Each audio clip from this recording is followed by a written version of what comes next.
प्रधान नरेंद्र मोदींनी केलेला आहे। गोद में था और वो उनके सर को सहला रहे थे। शरयू नदी तीरावरची आपण ही दृश्य बघतोय। शरयू नदी तीरावर देखील प्रचंड मोठी एलईडी स्क्रीन लावण्यात आलेली आहे आणि या स्क्रीनच्या माध्यमातून प्रत्येक भाविकाला जे या शरयू घाटावर उपस्थित आहेत त्या भाविकाला राम मंदिर उद्घाटन सोहळा, राम मंदिर प्राण प्रतिष्ठा सोहळा हा सगळा सोहळा आपल्या डोळ्यांनी पाहता यावा यासाठीच या एलईडी स्क्रीनची निर्मिती करण्यात आलेली आहे। प्रधानमंत्री से अलग करती है, ये भाव बताता है जो नींव के पत्थर हैं, जिन्होंने दिन रात मेहनत कर सर्दी बरसात ठंड में गर्मी में जिस तरह से मेहनत की। शरयू नदी तीराजवळची ही दृश्य आहेत। मोठ्या संख्येने भाविक जे आहेत ते अयोध्येमध्ये दाखल झालेले आहेत आणि कोणाचंही दर्शन चुकू नये यासाठी पुरेपूर व्यवस्था अशी करण्यात आलेली आहे।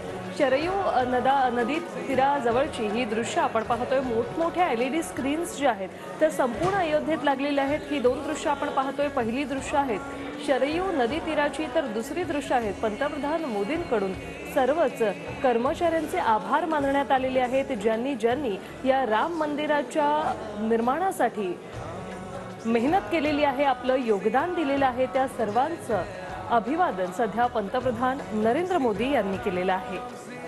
हा सोहळा याची देही याची डोळी पाहता यावा यासाठी जे भाविक अयोध्येत दाखल झालेले आहेत, ज्यांना मंदिरात थेट आत जाता आलेलं नाहीये, त्या भाविकांसाठी शरयू नदी तीरावरची आपण ही दृश्य बघतोय।